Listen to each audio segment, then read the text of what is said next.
Hey, board gamers, BJ from Board Game Gumbo here, back in the Gumbo Pot. It's episode number 144, Gumbo Live, the number one Facebook Live talk show with the 588th Night Bomber Regiment dedicated to board gaming. Our special guest tonight, it's Liz Davidson, Beyond Solitaire, and the designer of the upcoming Night Witches. That might have been a little inside baseball there. Hey, Seth Stewart checking in.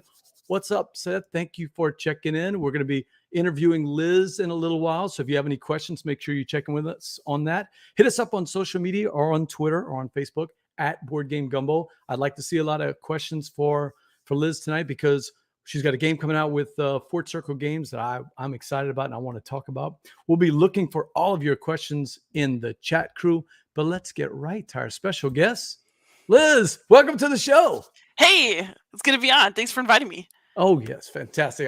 I'm so excited. We had Kevin on a couple of months back, and I'm a big fan of Fort Circle's games. I think they are one of the preeminent niche publishers in that he's going to give not only a quality game, but also a quality production. But we're going to talk about that in a little while. What I really want to talk about is, you know what an elevator pitch is, right? You go in an elevator and you annoy someone with what you have to tell them about yourself. Give us the elevator pitch, but not an annoying one. Give us the elevator pitch. Who is Liz Davidson and what is Beyond Solitaire? So I'm Liz Davidson. I know all about being annoying because I'm a high school teacher. I teach Latin. So I both annoy and am annoyed constantly. But I also have a YouTube channel called Beyond Solitaire. I cover solitaire games. So I do game reviews. I do tutorials. If you have played Too Many Bones and watched the Gearlock guides from Chip Theory on their channel, I did those too. And I've also now started becoming a game designer. So Night Witches is a game that David Thompson and I co-designed. And we've had a grand old time with it. So much so that I've got other design projects going now because I've caught the disease. So we'll just kind of see where that leads me over the next few years. David Thompson is prolific. Speaking of prolific, I went to a prolific, well, I guess that's a terrible word for an English teacher, but I went to a board game convention called Southern Board Game Festival, but I don't want to talk about that one because Steve and I have talked about it already. A buddy of mine, Andrew Buckholtz, told me that he saw you at SD HistyCon. He did, and we had a great time. So SD HistyCon was fantastic. So this past weekend, I went to San Diego. I got to see all kinds of people that I really wanted to see. I didn't get to play very many games, but I also never sign up for many games at cons because, okay, so for a solo gamer, you might think introvert sometimes, but at cons, it's like something just lights up and I want to talk to everybody. And so I actually don't play that many games because I'm too busy running around talking to people, and it's just talk all weekend. Are you a feed off the energy of other people when you get to a convention? I do. Yeah, there's something about I get really just like completely filled up on other people's energy. It's very great. And then I get home and I'm like, so I've got a buddy of mine that comes with me to when I used to go to Gen Con, and he used to always be what I called my battery meter because he's an introvert. I'm an extrovert. And he's like, the problem with you extroverts is that you guys don't realize, we know when our battery gets full. There's a big green meter that goes off. It never goes off for you. And then you just go, whoa, and you crash. So his job was to keep me from crashing because in all honesty, like I'm getting tired. It's late at night. I should be going to bed, but there's an excitement and energy in the room and boom, I'm back in. And we have to be careful about that, right? No, not for a weekend. I do what I want. You can't tell me what to do. Then I went back to school on Monday and I was like, I'm dying. So for the people that don't know, what is SD HistyCon? So SD HistyCon is run by it's Harold Buchanan has an organization that is SD HistyCon, and there are several online cons. The one in San Diego is their preeminent in-person convention. They also added one that was in the East in Rhode Island this year, which I didn't get to go to though, which sounded fantastic as well. They are also very interested in opening up historical gaming to more people. So SD HistyCon makes a concerted effort to bring in really interesting designers and bring in really interesting people to talk about stuff, but also to bring in, a more diverse crowd to try historical games, to try war games. They are affiliated with the Zenobia Award, which I'm also part of. And they give out an award called the Summit Award for Innovation in Game Design. And I'm very, very excited about what will win that this year. Because I'm not sure who the winners. We had some nominations. We actually covered it. I'm lucky enough to be on the SD HistyCon's press release schedule. So I've covered it every year, at least since I've found out about it. And I saw last year Red Flag Over Paris won, if I remember right. But this year there's some pretty good games. Some pretty good games on the list. They're all Violent good. Company second edition I've played. Votes for Women I played. I own both of those games. I love Votes for Women. Steve is also a big fan. I haven't played Fire and Stone and Stonewall Uprising, but I've heard a lot about them. So I've not played Fire and Stone. Say which of the four is a favorite of yours? Or I'm not going to say anything because I actually really like them all. So Fire and Stone, I really appreciate it as a design, but I'm not a 2-player gamer. Okay. And I thought the Stonewall Uprising was very cool as well. So if you have not played that one, you should. But they're all worthy. I mean, they're really, really good games from really lovely people. I personally like every single person on the nomination list. So yeah, these are good people. Speaking of good people, let's bring our friend Steve, the name father, in. Steve, what's up? Hey, BJ. Hey, Liz. Thank you for fighting through the sleep. This is appreciated. Good to have you here. Teacher's spouse. Yep. So we're covered in teachers here. There's one downstairs about 100 feet from me right now. So excellent. Yep, lots of teachers. So I come from a family that has a lot of teachers in our background. Steve, I guess you've been teaching for a while. Education is the family business. Recent graduate of our daughter from college and our son in college, and my wife's an elementary school teacher and I teach in college. So it's a rich vein in this. Steve, I'm going off script.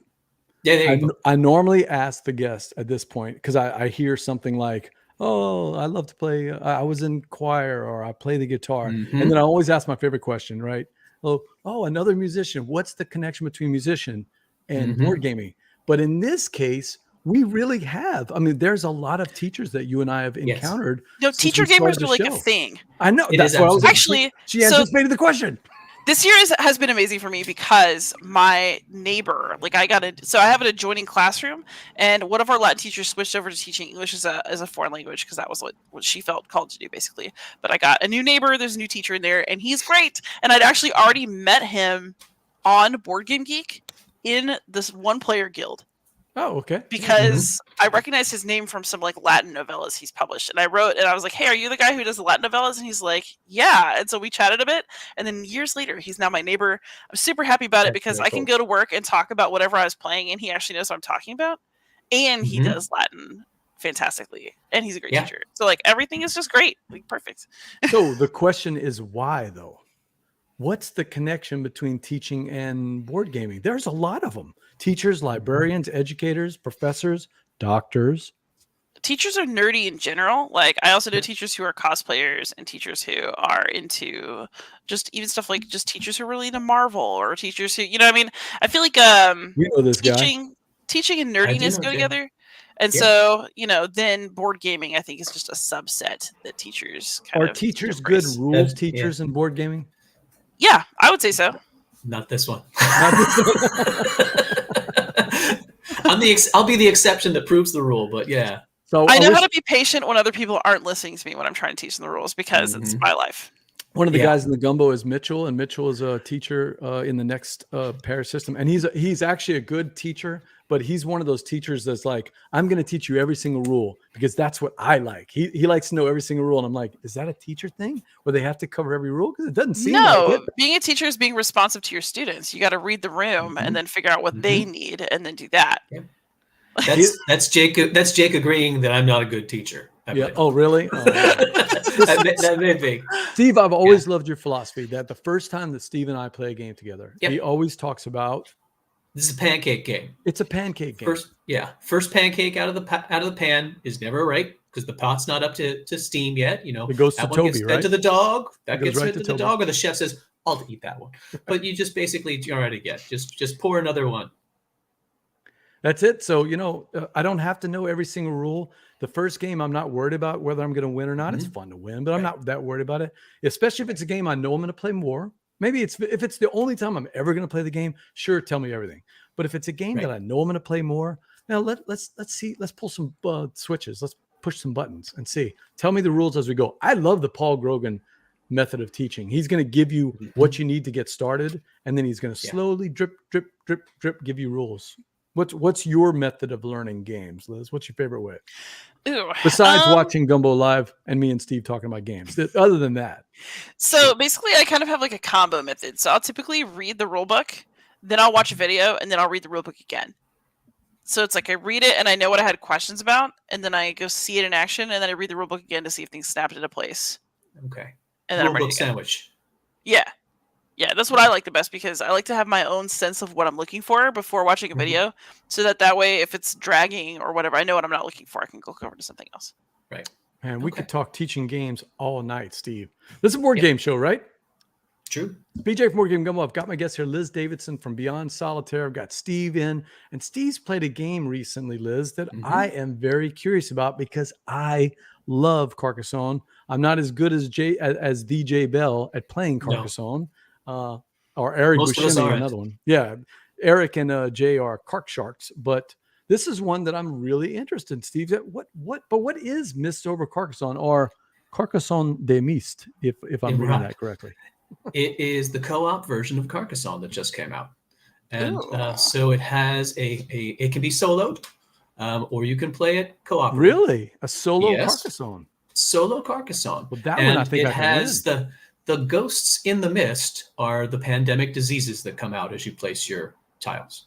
So you're constantly fighting to manage the ghosts on the board. They're a limited supply. Run out of tiles, you lose. Run out of ghosts, you lose. It's got a pandemic-y feel to it. But it keeps the best stuff of Carcassonne. And perhaps the one that is the hardest for people who are new players to get is the idea of the farmer. The laying the farmer down in the field is a tough one for people to wrap their heads around with scoring. That's kind of gone from this. But you've got the cities, you've got the roads.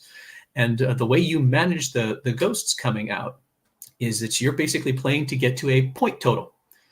But when you score your features, you have the choice of taking those in points or using that instead of scoring to get ghosts off the board. So you have to, choose. Well, we're way behind, but the ghosts are, starting to run away with this. We need to manage the board. And if you can't, and just like in regular Carcassonne, you want to keep your cities to yourself. Here, you want to do the exact opposite.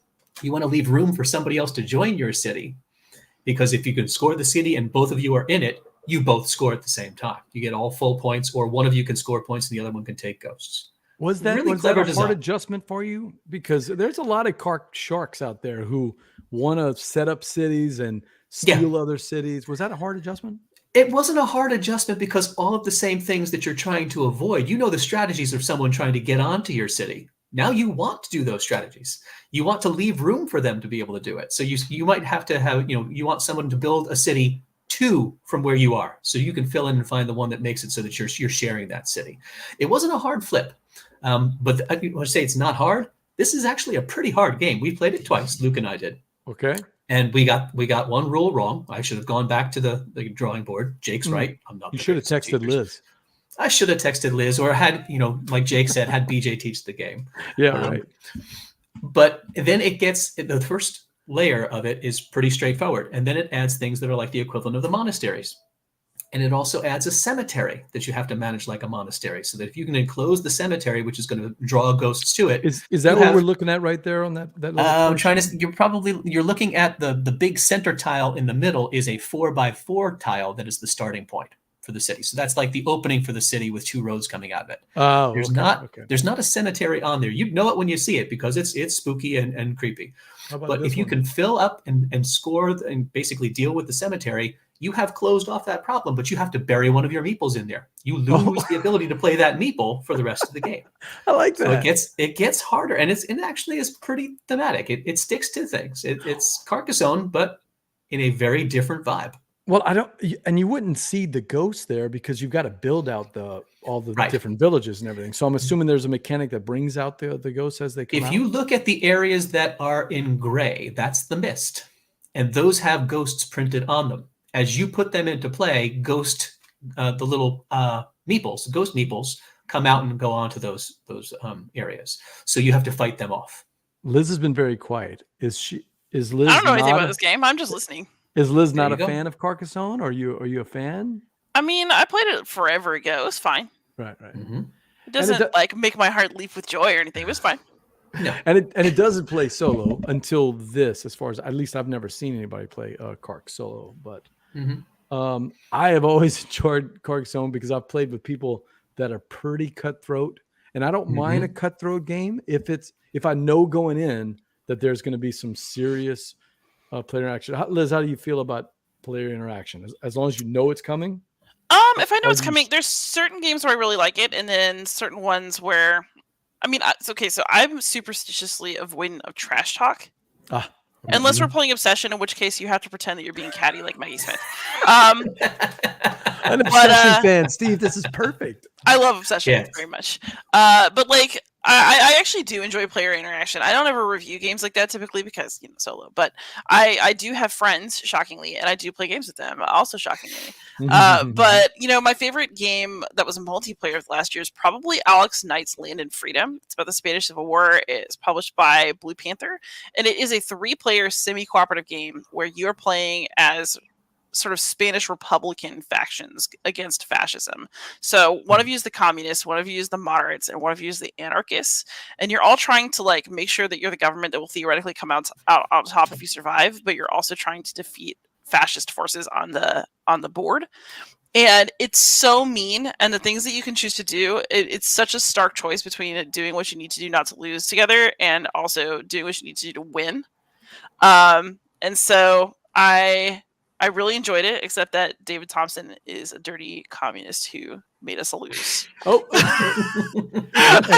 Melissa wants to know, what's the name of that game? It's called Land and Freedom. Land and Freedom. So I'm hearing semi-co-op for sure, right? Yeah. Yeah. Yeah, and I enjoyed that one because it's fun to be like, no, I'm totally helping everyone out. Bam, no, I'm not. It's very entertaining. David makes it extra semi. Indeed. But I've also, I've played it at game nights and stuff. And people it's really funny after the first play, people, want to play it again typically because you get whooped by the fascists and then you want to try to fix it.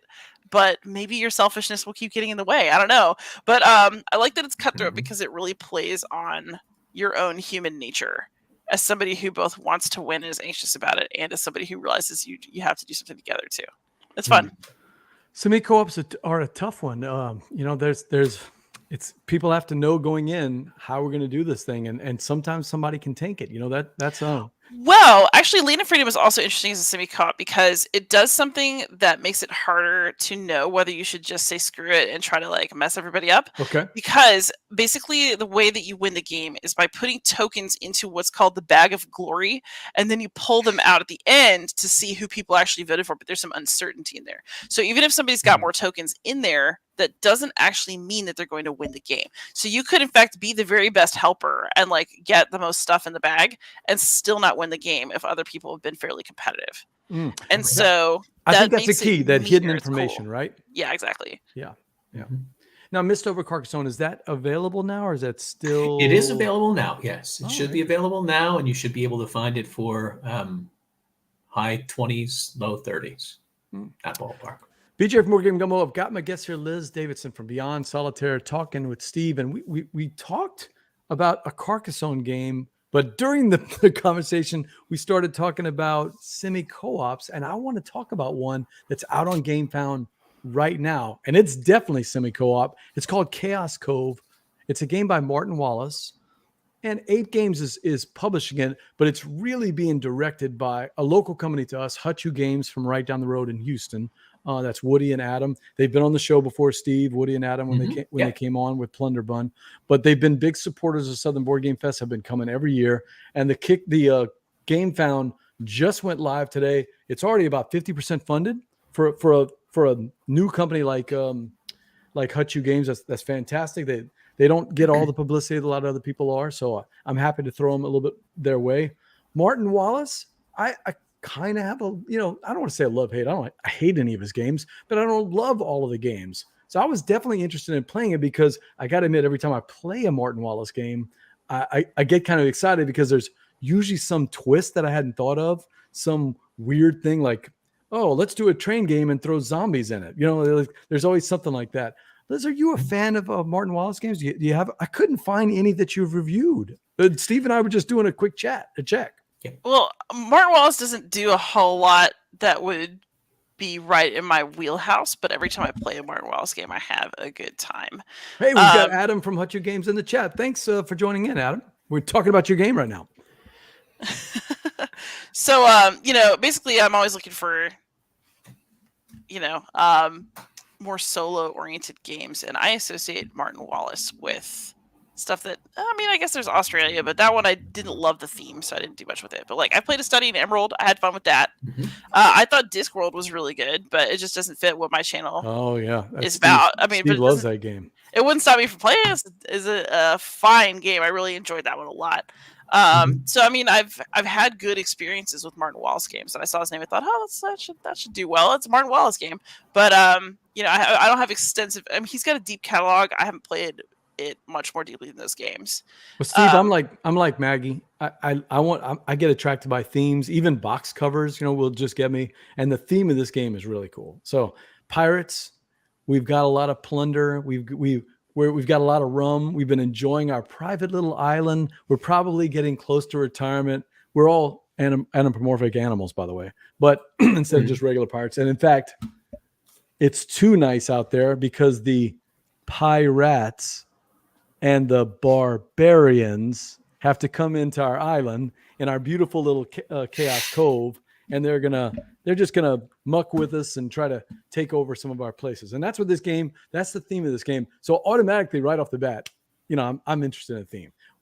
We're semi-co-op because at the same time, like you were talking about, Liz, with that other game, those two areas on the top and the bottom, they're actually in the left and right when you're playing the game. Yeah. Those represent the pirates come in to attack you, and the barbarians come in to attack your little island. So you got to deal with those every round. Over the course of the rounds, everybody's got to take care of those attacks, because if the board ever fills up at the bottom, a la Pandemic style, if there's no more room on the bench like challengers to put the pirates or barbarians that you didn't deal with, everyone loses.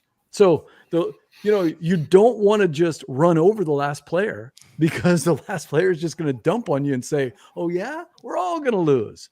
But where I really thought the game shined and what was really unique, you see all those circles over there? They're meant to be sort of like cannonballs, but what they really are 16 different characters. Picture worker placement, right? 16 different characters, and all 16 are used in every game, Steve. Wow. How? Oh my God, mind is blowing, right? So what happens is you split up the characters between all four players, or if there's a third player, it's just those four dead characters that aren't being used. And everybody each round uses the four characters that they've been assigned. Those meeples, though, are actually, they have little tiny player bonus powers. So maybe one says, if I go to this section, no one else can go to this section. Or if I go to this section, I'm going to get some cool benefit. You use those four, and then at the end of the round, Steve, you got to give up those four to the player to your left. So you're going to use all 16 of these characters while you're playing. And look, this artwork is just gorgeous. If you can take a look, it's really thematic artwork. Now, Adam and Woody have been listening to a lot of the feedback. They wanted to showcase the beautiful artwork that you see here. And so you don't see what each of those areas on the map actually does something. And instead, they give you a little player aid that you see in the bottom left-hand corner. And the player aid tells you what each of those areas do. Some people really enjoyed it. Nick Oben from the Beans and Dice crew said, that's perfect. I want to look at the art, and I want to look at my little cheat sheet, and I can tell instantly without having to peer across the board at what's going on, right? For me, I like the little cheat sheet on the board, Yeah. I kind of want to know what each space is going to do. So they've decided that they're going to double side the board. So one side will feature all the beautiful art. The other side will show. I want to say Jamie Stegmeyer did that from maybe Viticulture, if I remember right. One side had all the art and all the names and all the things, and then on the back side, it was just the art. So Adam says, originally it was Pirates and Barbarians, but it's so confusing. So now it's just Pirates and Barbarians. No. I'm still calling it Pirates and Barbarians because I love that. So definitely a little take that, but you don't want to leave the last player behind. You want to build up your little engine on your player board, basically trying to collect all the buildings and get all those special powers. But at the same time, you got to make sure that everybody's doing that, or else the Pirates and the Barbarians are going to, ruin the game and lose it. It's an interesting one. It's already 50% of the way funded. Has anything I said attracted you, Steve, Liz? Any interest in there? Any questions? It's a Euro Yeah. Oh yeah. Oh yeah. What are these colors? Oh, the colors. Why is it so colorful? Yeah. This is not a beige That's as the Rage confusing game. me. It's definitely not a city name, and it's definitely not a beige as the Rage game. This is definitely very colorful. The artwork is just gorgeous, and there's a lot of pieces and a lot going on, a lot of resources. So if you like that resource management, you're going to like that. You're going to recognize that as one of the traits that you see. There's Evan. Where's my beige city name? Yeah. Liz, we do play a lot of games that are just boring brown and they've got a city name, right? I try to dress it up, but sometimes that's just what it is. What do you think, Liz? I mean, okay, like, I'll be real. This is not something that I would ever buy again because I buy solo games. But the concept was nice. You said Ape Games is affiliated with it, right? Yes. As well? Yes. So, Pampera was really nice. It looked like I was turning to a really good production. So I trust anything that Ape has hands on. Hey, my buddy Carlos is working on Pampera and Chaos Cove. He's doing the graphic design for both of them. That Pampera looks good. It does. Yeah. And I've interviewed the designer and I previewed that one. I thought that was very good. And then, Martin Wallace, if he is your kind of designer, I really, it's a good somebody who cares about the quality of the games they produce and a good designer. If it's your sort of thing, then it's probably for you.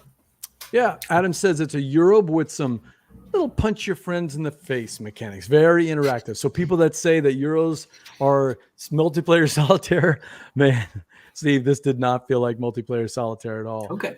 And I do like the colorful way. If I remember right, and Adam can correct me if I'm wrong, but Liz, I think there's a solo mode for this one. But I don't know if it's official yet. So maybe we got to get that Kickstarter fund or the GameFound funded to see if that'll come to fruition. But we've got a raid. Yeah, whatever. You love me, you don't. Up front. They made I shouldn't say anything. I don't actually know anything on that. But we got Benita checking in. Hey, Benita, what's up? It's a Panda raid. Welcome in. Thank you. Got a bunch of people checking in. We are talking. Oh, yeah. Carlos is working on the solo mode, still working on it. So, yeah. Okay. Yeah. That'll be something to keep an eye on. That is Chaos Cove. Go check out the GameFound project. It's up right now. You can check it out. It's first day, Steven. It's already halfway through. So, yeah. Big day for releases today. Liz, do you get suckered in by colorful art like this? Come on. Honestly, the last thing that really suckered me in, I already knew I was going to like it because I knew Leader had their hands on it. But Pablo Clark's The Old King's Crown is both ridiculously beautiful and a hell of a game. Absolutely fantastic gameplay. Nasty as hell. And Ricky Royale's working on a solo mode that is just mind-bogglingly smart. It's funny you mentioned that because when we were in the green room before you got in, I said, "Oh my God, Liz just looked at the what is it called for King and Crown? Old King's Crown. The Old King's Crown. Old King's Crown." It's like, oh, there's a review on it. I got to check this out because it's a game that I've been seeing everywhere. I've had a lot of people that I know played it, really enjoyed it, so it's one that I want to check out. Yeah, I actually don't normally look at crowdfunding very much anymore because I just try to. I've got such a huge backlog. I really try to pay attention to what's already in the house. But man, last month did I cheat? I almost never do previews, and it's just been previews because Old King's Crown has been out this past month. That was just a knockout. Molly House is still up. Fantastic. It's Joe Kelly was a Znobia finalist, and Whirligig picked up Molly House. It is a historical game that is about Molly houses. So think I guess gay speakeasies of 1700s England. Mm-hmm. And so you're having events and trying to find joy in a world that doesn't necessarily approve of all the things that you're up to. And Ricky Royale is again doing a solo mode, so that's always a theme and things I'm gonna like. And then Flame and Fang just finished up, and that was from Peter Goosis and Mike Kelly, who are my buddies over at One Stop Co-op Shop. I had the pleasure of playing that with David Thompson, actually. And that was a very, very enjoyable play experience. Mike knows how to make me happy with flexible card play. The crowdfunding projects over the last 2 months, the companies are really stepping up. There's a lot of good games out there. Yeah. A lot of chatter about Molly House, like you said. Cole Worley, the production value is going to be there, right? It's a theme we haven't seen before. So that's one I know I've heard a lot of chatter about on the social. So there's so many good games out there. So that's why I like to highlight those different games. But BJ from More Game Gumbo. I've got my guest here, Liz Davidson. And Steve, we've been beating around the bush, but we really need to talk about this game. I want to tell you something, Liz, that you don't know. Steve has been talking about this game since the very first time it was announced. And of course, I'm talking about Night Witches. This is not the actual game itself, but this is the only sneak peek that Kevin has on the BGG page. So Liz, tell us about Night Witches. What a cool theme. Yeah, David Thompson and I had been kind of joking about doing a game together for a while. Like, we became friends because he did Pavlov's House. I reviewed it. I liked it. I interviewed him. And then it turned out that we were like the only people who are awake at 4 a.m. on a regular basis, just very early morning people. And so we just kind of become friends over the years. And we kind of joked about designing a game together. And like, this was one of the themes that we'd both been attracted to. And then we decided to really do it. So actually the first announcement that we were going to work on it at all was on my podcast, like not this past July, but the one before. And that was our first official conversation about the game because we wanted to really make the whole process super open. So I have an old demo on my channel of like a very early version of the game. It's developed a bit since then, so I may actually do another TTS video soon. David and I have talked to Jason Morningstar about it. Mike Kelly has interviewed us. Basically, my podcast is where a lot of stuff about the game comes out because, we're just it's talking about it on my outlet, I guess. Well, I will tell you, if anybody is interested, go check out that interview that Liz did with David and Jason. It's a fantastic interview. It really is, Liz. Agreed. You did a good job. Appreciate it. I'm actually really proud of my podcast. I think it's probably the best thing that I do, other than maybe someday game design. Does Panda Angel have to listen to it in the morning, or can Panda Angel wait to listen to your podcast like around dinner time? So the best thing about podcasts is you can listen to them whenever you want. Anytime, right? Sure. We wanted to make Night Witches something that was both a solo experience and like a 2-player co-op. So yeah, that's the Bully Pulpit Night Witches. And this is not the board game, people. This is No. chat crew. This is the Bully Pulpit RPG, if I remember right. Liz, right? That's correct. Yeah, it's an RPG. But it does have the artwork, and I'm assuming the flavor that did you draw any inspiration from the RPG? No, we didn't touch it at all while we were designing it, and we have a very different aesthetic goal for the game. So I'll say more when our artist actually does some work. But we will be doing our own thing, as it were.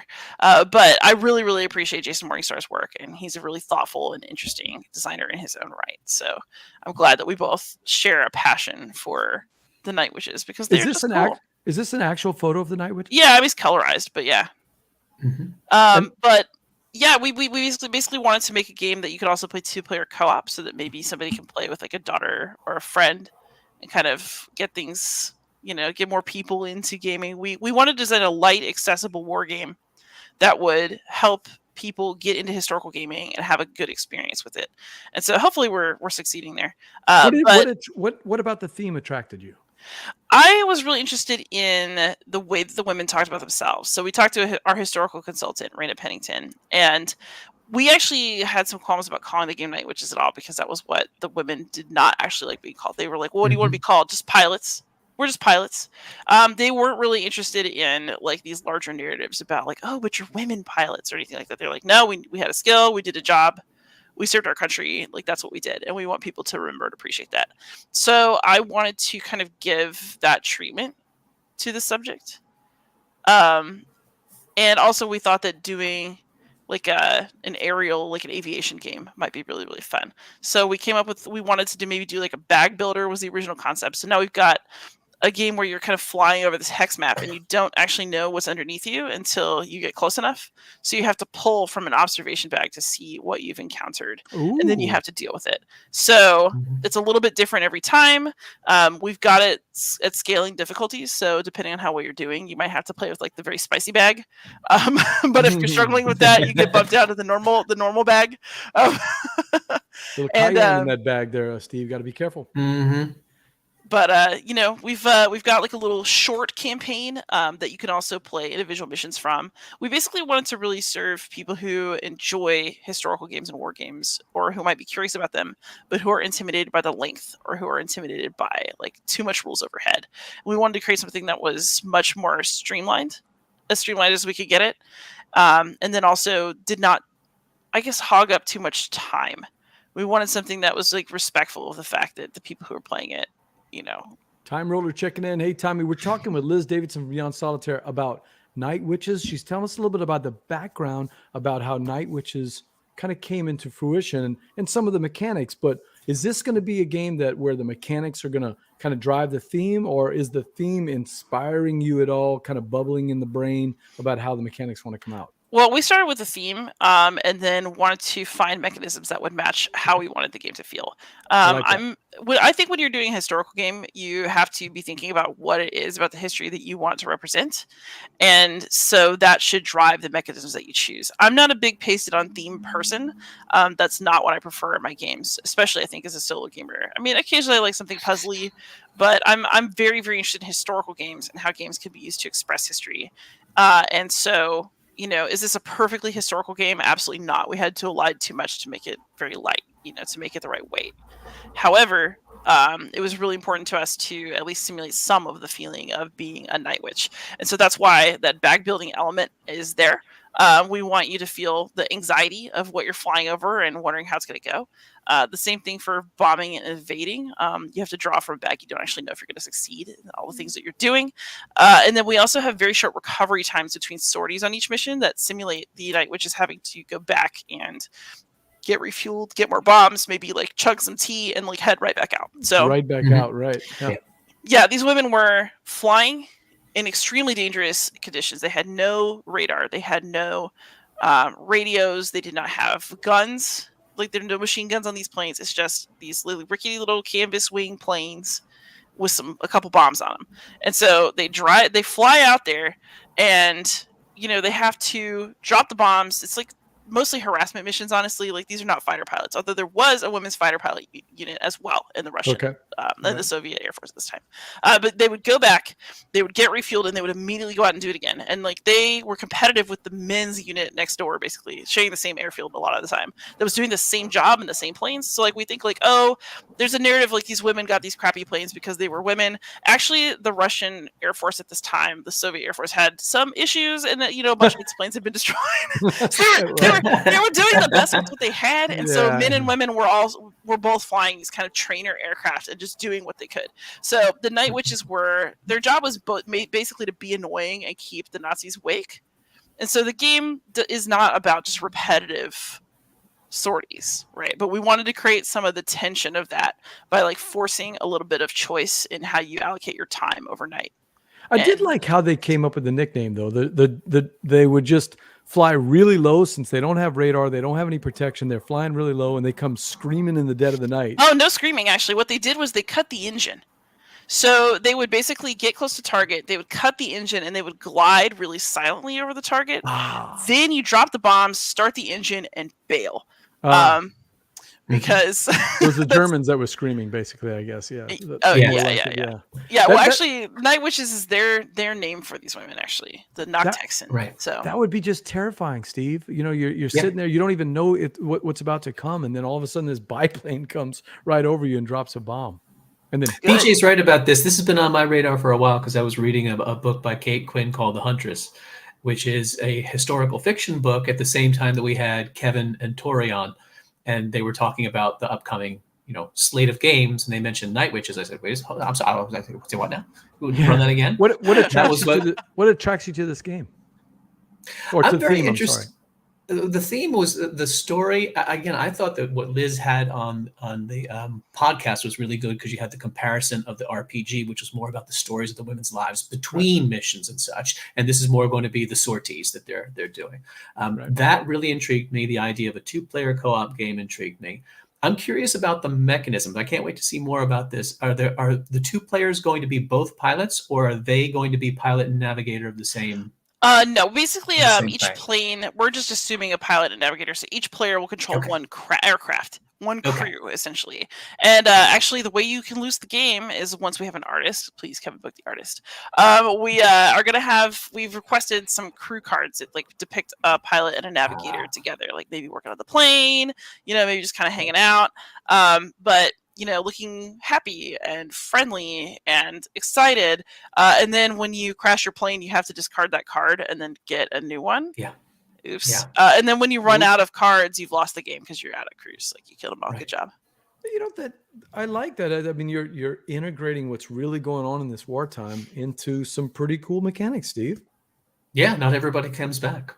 Not everybody comes back. Yeah, it's hitting its historical, but still you're still gamifying. So at the end of the day, you can put it away and maybe get some sleep at night. But I do like what I'm hearing about that. What's the timeline for you and Fort Circle Games? So David and I are being good. The game is basically designed. The rule book is basically written, and we are about to email a bunch of playtesters and like have people make sure that there's nothing seriously wrong with what we've done. We are hoping to spend a few months doing that and be done kind of early in 2024, and then it's up to Kevin. Well, I know Blame a him. playtester in New York City that would probably help you out. You know. No, but back to Kevin. What's it like working with Fort Circle Games? We really enjoyed our visit with Kevin and Tori, man. Oh, it's great. I love Kevin. The reason that we wanted to go with Fort Circle for this game was that we wanted it to be specifically positioned as a historical game in that space, but we also wanted really good production values. And Kevin just really, really cares about the games that he publishes. He is a perfectionist. He hires a copy editor for the rule books. He is letting us have a lot of input, even though he's been our publisher since like April. You know, he's really let David and me take the lead with how we want to run things and how we want to develop the game.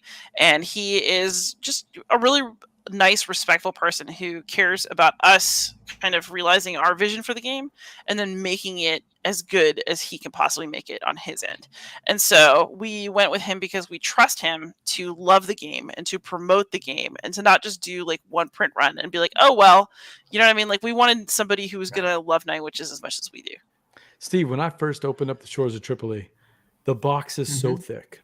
And then it satisfyingly kind of eases up, and then you see this historical letter. It's been a few years, Liz. I'm going to get this wrong, but it's like a historical letter from Thomas Jefferson, if I remember right, writing about or maybe it's somebody to Thomas Jefferson writing about the pirates. And I mean, it's like instantly I'm into the theme. And then you start opening up the components, and they're big, chunky, thick wooden pieces, and the board is gorgeous. The gameplay is great, and the rule book practically teaches the game, you know, with ease. Same thing with Votes for Women. I mean, Votes for Women, what a great production. And instead of one historical document, there's like 30 in that box. Yes, very immersive. Yes, actually, we have a historical consultant who's going to be helping us tonight, which is like translate and select some of those documents. We're going to see some little documents in there. There's going to be some little documents, yes. Yeah. And then, so this is mostly me joking, but I'm kind of serious. If I can get Kevin to let us put a balsa wood plane in there, I'm just going to die of joy. I don't know if it's really going to happen. I used to build those, Steve, Liz. That's my fantasy. Little balsa wood kits. Can we put a toy in there? Oh, man. Wow, that would be exciting. You never know. You heard it here first. It might be something we see. Who knows? But I'm absolutely childish enough to want such things. Yep. And I'm thinking so 24. Man, I'm gonna have to start budgeting already because this is a game I definitely see. I'm juiced up about it now. This is something I definitely want to play. And I like really good quality 2-player games. There are a lot, but maybe not so much on the scale that we're talking about. These beautiful, really well-produced games. Steve and I talk about Targi a lot. We talk about a lot of the little simple 20, 30-minute games. What kind of time frame are we talking about here, Liz? What's the play time? Oh, short. So if you're playing this by yourself, you can absolutely do a mission in 20 minutes. Oh, wow. If you are playing with 2 people, maybe 30.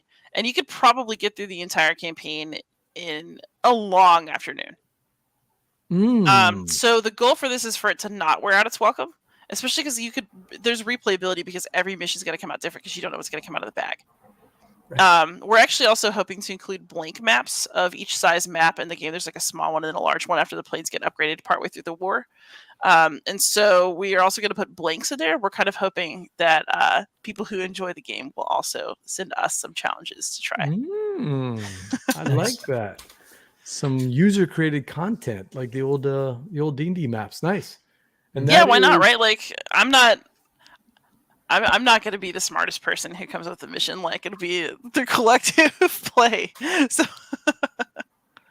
what's it like working with David Thompson? How's that going? Is this like a in-person type thing, or are we It's internet online. doing it online? Yeah. So our friendship is now destroyed. No, I'm kidding. That's not true at all.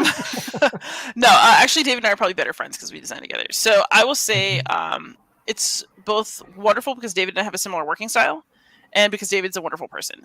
We both like to get up early, so that's what we do. Like, we get up early. We have some crazy early meeting. We designed everything in Tabletop Simulator, and we basically just communicated really well through the whole process. And before ending each meeting, we set another meeting and gave like some sort of conjecture of what we would do by the next meeting, so that way we stayed on track. And the other thing is that, this is my first design, but it's obviously not David's. Like, wow. So I really appreciated during this process that it still was a very 50-50 process. David is an actual partner, as opposed to, like, he could absolutely have kind of overruled me or pushed me a little bit because I would trust him because he would know more than I would. But instead, we ended up having this really fun, like a true partnership where we really went back and forth. And, the game is funny to me because you can see little bits of each of us in the game, but you also can no longer fully tell who's who. Right. And so it's like a full, like, if we had a child that was a game, it would be like, and so, like, I've been joking. It's been such a good process. Like, I've made this joke before, but I've been like, my night witches would never cry at a restaurant. Like, my little night witches would like never hear. So, I'm just being tempted to like make more games by like how nice this experience has been. Oh yeah, it sounds like I hope you're certainly not being ruined by the first wonderful experience working with David. Oh no, actually, I'm also working. It's just inspiring you to do more.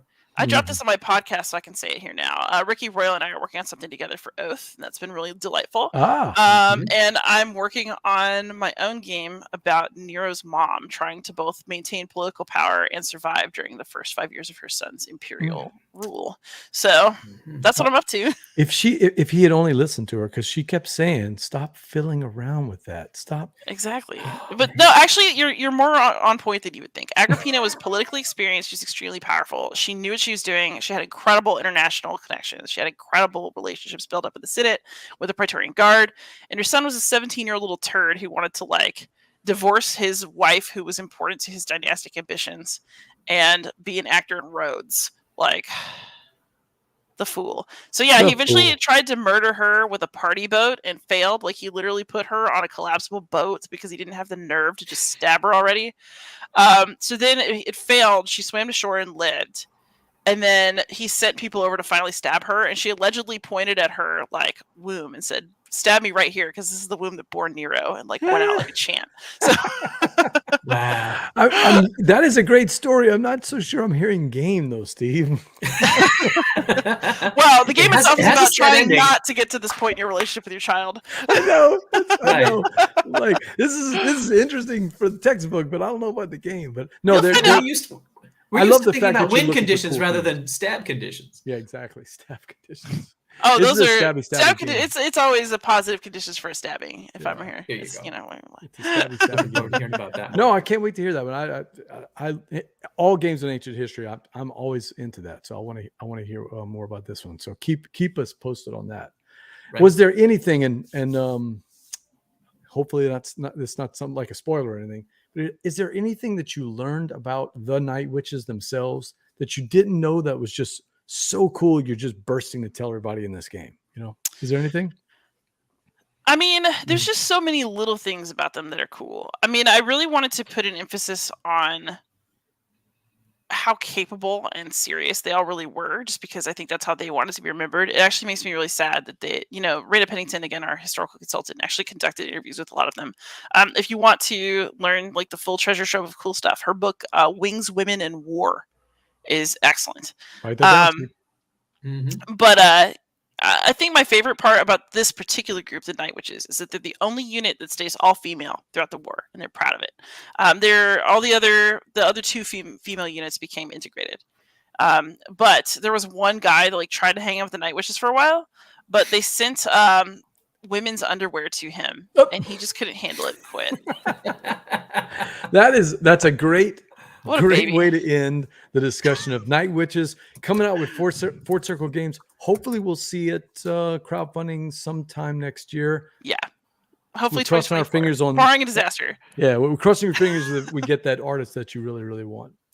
Well, this is a board game show. Liz, do you know what that means? That I'm bored and that we're about to play a game to alleviate it? We got to play a board game. That's right. Steve is the master of the board games here. And so I'm going to let Steve take it away. Sure. We have a couple different versions of games we play, but we bring one back out here now for the first time in a little while called what we've been calling the Jambalaya game. Oh, we've missed you, Jambalaya game. We've missed it was fun to get back into writing these games again. This is going to be a word game. And for the folks who are still left in the chat, you're kind of competing too. So you're going to have to listen to the clues that are being given. And in the clues, you'll have to figure out what's the pun or what's the mashup or what's the rhyme that's going to give you the game-themed answer to this. Liz is going to hear the clues out loud for the first time while at the same time you're hearing them. It's going to be a race to see who can get it first. We'll just count up at the end to see I'm just going to say, y'all got this. Vanquish the chat or not. It's my bedtime already. Oh, yeah. Teacher hours. As I said, though, teacher hours, but this is also kind of, we tried to find some things that were Liz-centered. Or at least Liz adjacent, here. Oh. So these are going to be themes that you should recognize a lot of what's going on in these. Give Liz that sample that you got. Sure. Let me pull it back up again. So a sample clue might be a favorite bread for deli sandwiches mashed up with a dice manipulation game where you make a D&D style character. And if you had to think about that for a second, it would be Kaiser Role Player. Oh, mash up before and after. Oh yeah, I'm absolute trash at these kinds of games. I was like, but okay, fine, we'll deal with it. Well, you got Time Roller, and you got a bunch of other people in the chat that are going to help you out. We still got a lot of people in chat, so this we could make it a semi co-op. We could make it a 2-player game. Liz and the chat. Actually, I think the chat and I should join together in a coup. Join forces. Let's do that. Let's just take over Board Game Gumbo, everyone. I am perfectly happy with that. Hey, if the Gumbo Overlord were here, our friend Verla, you would have definitely had a person to help take it over. So that's all right. True. Let's go with the first one. Are you ready for it, Liz? Sure. You understand how the game played? Okay, good. One of Button Shy's best 18 card games of city building has been historically pumped up, but this version builds out a map of the influence of one sainted convert to Christianity, famed for his letters to Corinth, Rome, and Ephesus, and more. Okay, so I know what you're going for because it's obviously Sprawlopolis and Paul, but I have not a damn clue what you want me to do with that. All right, keep saying it out loud. Say it out loud. Yeah. What, Sprawlopolis or something like that? Reverse. Okay. Reverse. Paullopolis? I don't know. Okay, there it is. I think mine's better actually. Wait, Sprawlopolis? No, Sprawlopolis instead of polis. Okay. Sprawlopolis. Okay. Sprawlopolis. All right. So Liz, I'm going to make a note of this. Liz, with the extra credit that she's asking for. Liz is getting 2 points on the essay for that one. To get there you go. Point. All right. So did you see where Kelly was? Was Kelly behind? It looked to me like Kelly was just a little bit behind, but I think that might have been because I didn't see Kelly pop up. I put Liz in. I didn't see Kelly's name pop up before that one. All right, but Kelly got it too. Yep, it was close. All right, Kelly, we'll just give ourselves both a pat on the back there. It's team points. This is all going to be team. That's right, team points. All right, I'm typing in BJ. You want to do another one? Yeah, let's go for the next one. This one's a revised. Oh, Kelly said totally first. I was totally first actually, but it's okay. A revised. Well, there's a delay that they're seeing, so. On her screen, she was before you said it. So that's funny. I saw we're seeing it live, and they're a few seconds behind us. But as Kelly said, go team. Go team. That's the word. I like that. A revised roll and write with a fishing theme. They've updated it. This time it's about the emergence of a social media platform that has struggled in a big way since Mr. Musk took it over. Since Elon Musk took it over, this social media platform has just struggled, and they are redesigning the roll and write with the fishing theme to be about that struggle. What do you think that is? What could that be? I don't know. This was diabolical. To do with X, Fleet, something like that. Fleet, as in Fleet, one of the Fleetles, right? They designed Fleet. Fleeter. Kelly's on the right track. Can you just repeat the what? Sure. All right. So this is designed by the Fleetles. I was talking about X/sh Itter, and Fleet the dice game, but I don't understand what you want. So it's a revised roll and write with a fishing theme. It's been updated to be about the emergence of the social media platform that has struggled in a big way since Elon Musk took it over. Do you just want tweet? Tweet the dice game. Okay, all right. Super simple. Hey, we're one step above rodeo clowns here, Liz. You don't have to go too deep. Hey, don't insult rodeo clowns. My favorite ever was Quail Dobbs. I'm a little Texas girl. I grew up going to the stock show and rodeo. Quail Dobbs was the best rodeo clown ever. I was him for Halloween once as a kid. I can't think of a single rodeo clown board game yet, Steve. Huh. Liz. I didn't know you knew that much about rodeo clowns. Okay, great. Hey, man, I'm from San Antonio, Texas. Love it. Little hill country. I'm definitely a city Texan, but yes, we do have hill country nearby. Cool. You have to defend my son worked in San Antonio for a summer last summer. So. Beautiful city. I love San Antonio. You have to defend the stronghold in this fantasy-themed co-op game that now includes music from an electro-pop 2000s band who wrote Sins Not Tragedies and played their best at 9 in the afternoon. I don't know who that is. I wouldn't have gotten this one because I mean, I know the band once you typed it in, Steve, but this was a tough one. I don't know. Throwing it out early. I listen to good music. What is this? All right. So the mashup, here's a clue. The mashup will be the first word being the name of a royal Is it Castle residence. Panic at the Disco? Is that what you're going for? There it is. Wow. There it is. Liz didn't even need the hint. I just had to think about it for a second.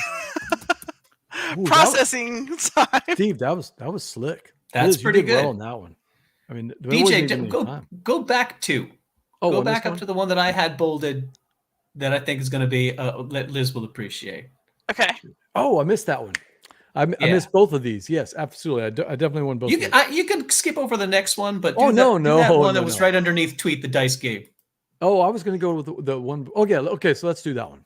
What if this Roman ruler's meditations included a to-do list in addition to his Stoic philosophy?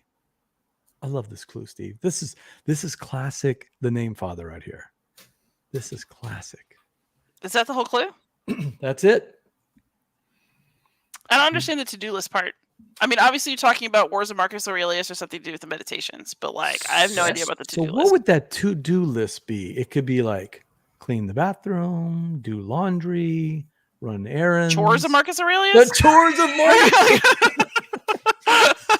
Oh, Liz is too good for you, Steve. Y'all need help. I'm not that kind of doctor. She's getting it. That was right in Liz's wheelhouse, I think, right there. Yeah, she's getting the rhythm now. All right, let's go. I'm going to save that other one just in case we need it. But okay, where's the one I wanted to do? Go down to the one under Mike Fitzgerald, I'd say. How about 2 down below that? 2 down from that? Yeah, sure. Go to that one. Mashing you up. Have like a whole list of these? Oh yeah. Well, this is what I did 2 days ago instead of grading my papers. You know what? That's a good choice because screw grading. Just throw them down the stairs. It's a classic. I stand by it. I stand by it. Here I stand too. Everybody. Very Luther. I love it. We're dying on that hill. Have you seen the Luther insult generator, by the way? It's one of the most delightful websites of all time. They have like an insult generator, and it's just mean things that Martin Luther has said, and you can just hit insult me again. My favorite has to be you are like a mouse dropping into pepper. Oh, I like that one. That's good. Earthy. All right, we're gonna mash up a game for you this time, Liz. All right. We're gonna take a fantasy-themed legacy game that takes place in the kingdom of Green Gully. We're going to mash it with the new 2-player asymmetric card game about the progress of the Pride movement from the 60s to the 80s. What game have we created? Definitely something related to Stonewall Uprising, but I don't know what Green Gully is. Mm-hmm. Green Gully? Oh, that might be tough if Liz doesn't know. It's a legacy card game from maybe 5 years ago. I don't know. I don't play a lot of legacy games. A legacy card game. It's a legacy game from Stonemaier. Would that help? There you go. Oh, God. Is this that horrible thing with the candle? With the candle. Exactly. Mm-hmm. Yeah, that's Christ, what was that called? I even reviewed it, and I did not... Think about the first game. What's the Pride movement game from the 60s to the 80s? Oh, you're going for it's Charterstones. It's got to be Charterstone Wild Uprising. There it is. There it is. Nicely done. Nicely done. All right, Steve. Let's do one more, Steve. And I gotta tell you, I'll never forget. So every time I think of Charterstone, I think of that candle. And then I think of, have y'all seen that Saturday Night Live like Christmas song where they sing about like giving a candle to people that you don't really care about on Christmas? So like the entire time I was playing that like little scenario, I was thinking like, it's a candle, the gift that we all get and give away. I never even thought of that. That is funny. Oh man. You got make me choose one of the three that I bolded, BJ. Oh man. Oh man. Tough call. Call. I kind of have my favorite, but I could go with the other one. My favorite would probably be the last one. What color? Oh, you want one of the bold ones? Yeah, I was thinking so. Yeah. The long one. You okay with that? Let's do it. Or do the one that was right underneath Mike Fitzgerald. All right, let me look at that one. Do that one. It's shorter, really? Shorter. Okay. Shorter. Yeah. I have faith that this is going to be. Liz, I'm not picking this one. This is from Steve. It's like, I mean, I'm bad at all these. I need a hint on everything. So I think this one's going to be either you get it or the chat will get this one based on. There will be a lot of people in the chat who will get this one. I don't know if I would have gotten. That's okay. They should get one. That's fine. All right, Shahrazad is running out of stories to tell the Sultan. Wait, Shahrazad. Okay. Yeah, I can never pronounce that word. What? Because I want to sing it like Robin Williams. That's how I want to sing it, right? Shahrazad. That's how I always want to say it. Shahrazad is, however you pronounce it, is running out of stories to tell the Sultan. What a relief when she stumbles across the adventures of Scrooge, Huey, Dewey, Louie, Webby, and everybody's favorite, Launchpad, right? Okay. So what game is that? Shahrazad had 1001. Isn't it Darkwing Duck? Is that what I'm thinking? Almost, yeah, almost. It's got to be 1001 Nights thing. Right. You're on the game, but the game has a slightly different title. Yeah, what's the name of the game that you're thinking of? Mm, That's the hint there. Arabian Nights, but it's still night. Mm-hmm. I don't know. I don't understand. I don't watch a lot of cartoons, so all I can this is Darkwing Duck, right? Am I right about that? You're so close. It's a cousin to Darkwing Duck. Oh yeah, I would have no idea. I'm not a big TV person. Scrap. How many chat? What's this cartoon? I'm gonna call it. I don't think the chat's got it either. So. Yeah. This is DuckTales of the Arabian Nights. Okay. DuckTales. All right. Oh, I forgot you did have a clue. Might solve a mystery. I'll rewrite history. Okay, yeah, I probably could. I actually know the jingle for that show, but I never watched it. I didn't. I was a kid that didn't have the Disney Channel, and so I know Nickelodeon shows a lot better than I know Disney shows. Okay. So the Disney afternoon block, Steve. My kids just seem to grow up on that, man. I feel bad. I feel bad that I picked unwisely. BJ, you got one more that will end us on a good note. I think so. Here's the last one. Here we go. Who said that the structure built by the Romans to protect the northwest section of the empire from so-called barbarians to the north had to be so drab looking, Liz? Why? In this game, we're going to line and paste up sheets of lovely artistic patterns to liven up the Britannia side of the masonry. What game are we talking about? So I know it's Hadrian's Wall, but I don't know the other one. Oh, we're aligning and pasting up sheets of lovely artistic patterns to liven up the Britannia side of the masonry. The second one doesn't have to be a game, though. Remember, it doesn't have to be two games. What, Hadrian's Wallpaper? Hadrian's Wallpaper. It's so dumb, it's funny. It's so dumb, it's funny. That's okay. I tell horrible jokes to myself. It's so bad. I'll be like, well, I told you one of my great little knee slappers earlier. Not the chat though. It's okay. Y'all can be spared. But there's also like the ever classic. How do you divide the Roman Empire in two? With a pair of Caesars. No. Caesars. Oh, that's a good one. Oh, these were good, Steve. I was like, okay. Oh no, is these are Steve gonna be super clever. rusty? I'm not super wired for them, but they are really smart. I'm also not great at the New York Times crossword puzzle or any of that. Like, I'm great at paper. I'm great at I'm good at like word games, like putting words together, like spelling. I like puns, but I'm not. These are really smart. Like I could never write these, so I'm impressed by them. I can tell you, Liz, I tell this to Steve all the time. I would love to be a guest to play this game, but at 8 a.m, not at 8 at night, because I would just be brain dead after a long day of work. I'm always amazed that any of the guests get any of these. And Liz got a bunch, Steve. Oh yeah, definitely. Liz got a bunch right off the bat. Cranked Kind of quieted the chat crew there from even participating. clipping them left and right. Oh, I thought they were going to get me. And we've got a few for the next guest, because some of these, Steve, are really, some of these we'll see. Some of them we'll keep in reserve, but so long as they have the same kind of taste as Liz would. I will say I particularly enjoyed Chores of Marcus. Chores of Marcus. I went right to that one. Whenever I was looking at the list, I said, oh my God, Steve's back. The Name Father is back. The Chores in the green room after the show, we'll tell you some of the other ones we didn't use real fast before we say goodnight. Absolutely. Well, that's the Jambalaya game presented by our friends at Game Toppers LLC. Make your game nights a showstopper when you play on a Game Topper. They've got the Kickstarter 4.0 going on right now. I got to visit with Josiah with Game Toppers today, talking about all the stretch goals. There's so many good mats, so many good things. Take a look at Game Toppers LLC. We love them over there, and they're a big supporter of the Southern Board Game Fest, and we thank them for it.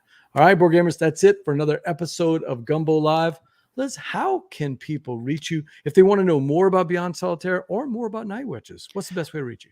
Oh, I'm literally everywhere online as Beyond Solitaire. I'm terminally online.